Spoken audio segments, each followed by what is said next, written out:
Assalamualaikum warahmatullahi wabarakatuh. Selamat pagi anak-anak, bagaimana kabar kalian?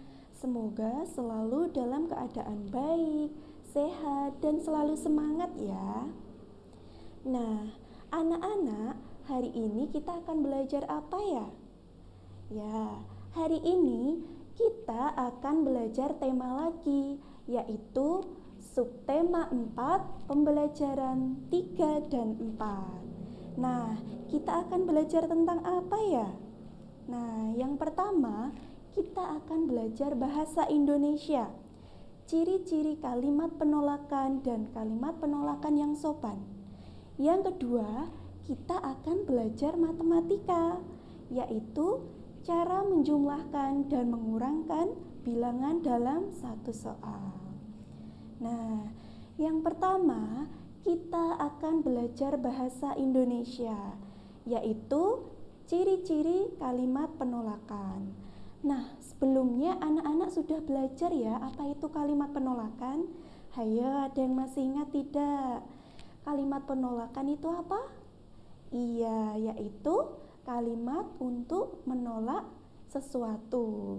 Nah, di sini kita akan belajar ciri-ciri kalimat penolakan. Apa saja ya? Nah, yang pertama ciri-cirinya ada kata tidak. Contohnya, tidak terima kasih.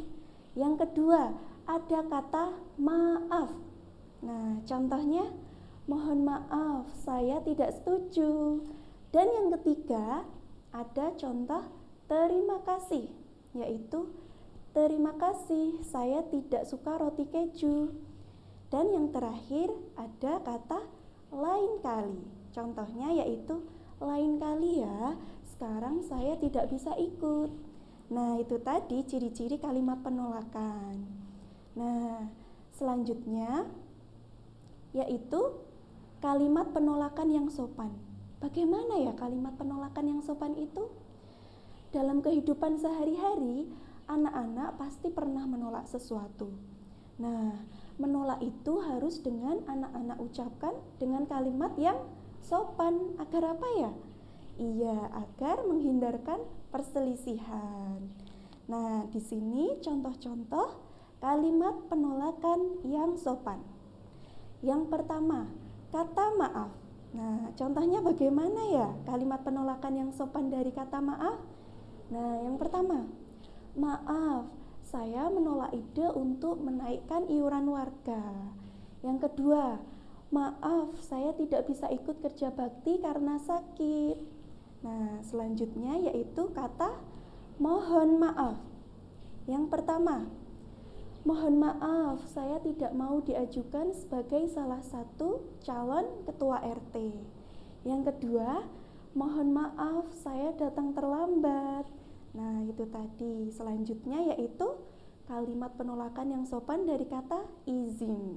Contohnya, yang pertama, izin menanggapi, saya tidak setuju jika bantuan terhadap warga yang kurang mampu dihapus. Yang kedua, maaf, saya izin pulang terlebih dahulu untuk beribadah. Nah, itu tadi kalimat-kalimat penolakan yang sopan. Selanjutnya yaitu kita akan belajar matematika. Cara menjumlahkan dan mengurangkan bilangan dalam satu soal. Nah, mari kita cermati ya soal cerita di bawah ini. Nah, Ibu akan bacakan, anak-anak simak dengan baik. Pagi ini, warga mengadakan kerja bakti. Ibu-ibu mendapatkan tugas menyiapkan sarapan. Menu sarapan ada 2 jenis.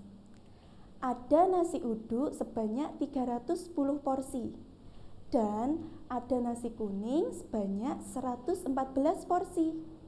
Sarapan itu kini telah dikonsumsi warga sebanyak 272 porsi. Nah, berapa porsi sarapan yang tersisa sekarang? Nah, dari soal cerita ini dapat kita ketahui ya. Jadi, jumlah nasi yaitu nasi uduk 310 dan nasi kuning sebanyak 114, maka bisa ditambahkan. Kemudian untuk sarapan yang telah dikonsumsi yaitu 272. Nah, maka jumlah dari nasi uduk dan nasi kuning tadi bisa dikurangi 272 yang telah dikonsumsi. Nah, bagaimana cara menghitungnya? Nah, pengerjaannya dilakukan harus secara berurutan ya anak-anak. Langkah yang pertama yaitu melakukan penjumlahan terlebih dahulu. Dan setelah mendapatkan hasilnya yaitu melakukan pengurangan. Nah, langkah yang pertama yaitu menjumlahkan nasi uduk dengan nasi kuning, yaitu jumlahnya 310 ditambah 114, yaitu 424.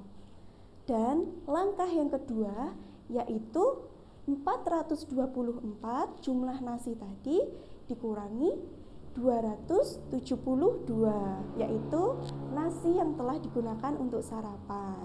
Caranya bagaimana? Kita melakukan pengurangan dari angka yang paling akhir, yaitu 4 dikurangi 2. Berapa anak-anak? 2. Selanjutnya 2 dikurangi 7. Bisa tidak ya anak-anak? Tidak bisa, makanya pinjam angka 1 depannya. Jadi 12. 12 dikurangi 7 sama dengan 5. Selanjutnya yaitu 4 dikurangi 2. 4 tadi sudah dipinjam 1 oleh belakangnya, sehingga tinggal 3. 3 kurangi 2 berapa? 1. Jadi 424 kurangi 272 sama dengan 152. Nah, selanjutnya ada contoh soal. Nah, di sini ada contoh soal 242 ditambah 324 dikurangi 224. Bagaimana cara mengerjakannya ya? Nah, masih seperti tadi, yaitu langkah pertama melakukan penjumlahan terlebih dahulu. Nah, yang pertama kita jumlahkan dulu. 242 ditambah 324. Caranya bagaimana? Kita jumlahkan angka yang terakhir dulu. 2 ditambah 4, berapa anak-anak? Ayo berapa? 6, pintar sekali. Selanjutnya 4 ditambah 2, berapa? 6, iya. Dan yang terakhir, angka yang paling depan, 2 ditambah 3 sama dengan 5. Nah, langkah yang kedua yaitu melakukan pengurangan dari hasil penjumlahan tadi. Jadi 566 dikurangi 224. Caranya bagaimana ya? Masih seperti tadi. Kita kurangkan angka yang paling akhir. 6 kurangi 4 berapa? Ayo dihitung dulu. 6 kurangi 4 2, ya pinter. Selanjutnya 6 dikurangi 2 berapa? 4. Dan yang terakhir yaitu mengurangi angka yang paling awal. 5 kurangi 2 berapa? 3. Jadi 242 ditambah 324 dikurangi 224 sama dengan 342. Nah, selanjutnya Ibu ada tugas untuk pertemuan tema pada hari ini. Tugasnya apa ya anak-anak? Yang pertama, kerjakan LKS Maestro tema 1 halaman 87. Ayo berlatih 1. Dari soal 1 sampai 5, pilih 2 soal saja ya yang akan dikerjakan, dan bebas anak-anak milih nomor berapa. Tulis soal dan jawabannya di buku tulis beserta caranya ya. Iya. Dan yang kedua yaitu buatlah 2 kalimat yang menunjukkan penolakan. Nah, anak-anak bisa melihat contohnya di LKS Maestro tema 1 halaman 89. Nah, itu tadi pertemuan tema kita pada hari ini. Semoga bermanfaat ya anak-anak.